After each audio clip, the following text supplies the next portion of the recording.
तुम्हाला प्रत्येक वेळेस फोनवर सांगितलंय का नाही? तुम्हाला लय झालं त्या 2 महिन्यात फक्त मी बोलत नाहीये, नसतं त्याच्या आधी वेळोवेळी सांगितलं की नाही तुम्हाला? वेळोवेळी सांगितलंय की हे करायचं. तुम्ही तुमचे पण तेच रिप्लाय आहेत, माझे पण तेच आहेत. खाली अधिकारी करत नाहीयेत.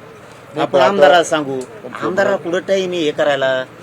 आमदाराचं मागं मरणाचे लचंड कोणा टाइम आहे तुम्हाला? नाही ना. आता ते लचंड त्यांना 29 ला कळत, तवर नाही कळणार त्यांना. त्यांना 29 ला कळत, आता नाही. आता त्यांच्या मग टाइम बी नाही. आणि काय इतके पॉवर ते अधिकारी त्यांचे चलू पण देत नाही. आता मी ते आपण जे फेब्रुवारी 2026 फडणवीस साहेबांनी जर सूचना दिल्या, हैदराबाद गॅजेट प्रमाणे मराठवाड्यातला मराठा कुणबी आहे त्यांचं गॅजेट हे 2,56,000 संभाजीनगर जिल्ह्यात आहेत मराठे. ज्याच्याकडे 67चा खासरा निघल त्याला प्रमाणपत्र देऊन टाका.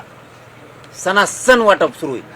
तर खासर पत्रका पण धरलं ते गुरु मध्ये, पण त्या नोंदी खासरा पत्रकामध्ये कसे आहे की त्या नंबर आहेत. फडणवीस साहेबांनी जर 100. सांगितलं मराठवाड्यातल्या मराठ्यांचं हैदराबादचं गॅजेटियर आहे, संख्या आहेत त्यांच्या, मराठवाड्यातल्या लोकांना कुणबी प्रमाणपत्र द्यायला सुरू करा, तर उद्या सकाळी लाईन लागत. बाकीचं मला काहीही बोलता येत नाही.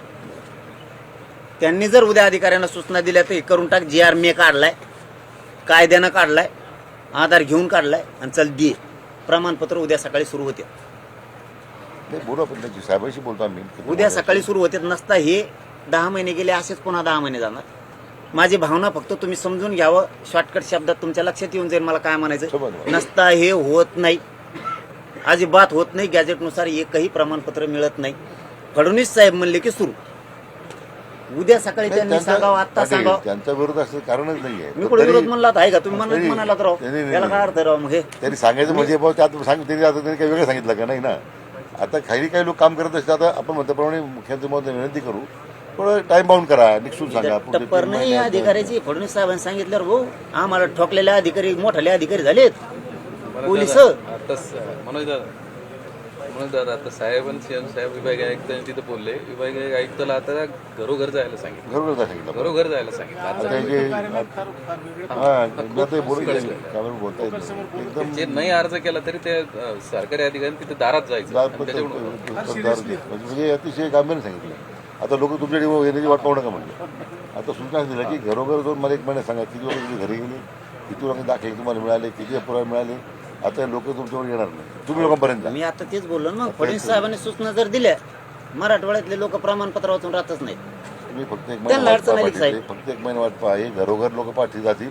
तुम्ही मला फोन करा काम झालं आता फक्त हे तुम्हाला मी सांगतो ना. ते म्हणजे तुम्ही हैदराबाद घ्यायचे प्रमाणे 1 महिन्याच्या आत देणार? हो, घरोघर लोक पाठवतो ना. द्या मला लिखी. देतो तुम्हाला फडणवीस साहेबांचं. मी माझं लिखित राहिलो तुम्हाला. समितीचा अध्यक्ष म्हणून लिखित पाटील. काही तुम्हाला वाटलं आम्हाला त्याच्यापासून तुमच्यावर विश्वास बदलाय थोडा दाटो मोठे नाही बरं का खरोखरचा. तुम्ही काही देता लिहून समाजासाठी. समाजासाठी बोलणे बी खाल्ले तुम्ही. आता घरोघर जायला सांगितलं लोकांना. मी टाईट केलं इकडून. तुम्हाला काय माहिती, तुम्ही आज मी टाईट केलं म्हणून ते पळायलेच नाही. ते नाही आमच्या खोटा घातला होता चांगला, ते सुचून द्यायला आम्हाला काही. आज मी टाईट केलं कालपासून इकडे तेव्हा पळायले ती.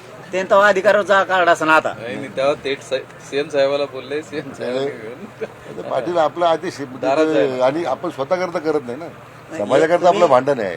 आणि तुमच्या भावनेशीच मी सहमत होऊन मलाही वाईट वाटतं कधी कधी की एवढा विलंब काय लागतो, खाली का होत नाही काम, काय अडचण नाही, लोक अर्ज का करत नाही. असं होऊ शकत नाही लोक अर्ज करत नाही म्हणून. त्यानं म्हणलं तुम्ही लोक अर्ज करत नाही, मला पुरावे द्या अधिकारी. म्हटलं का आला तो केसेसचं कन्फ्युजन राहिलं आपलं. केसेस झालं केसेसचे तुम्ही किती आहेत म्हणतात? नाही 69 केसेस. नाही सगळ्यात एकूण कागलकडे मग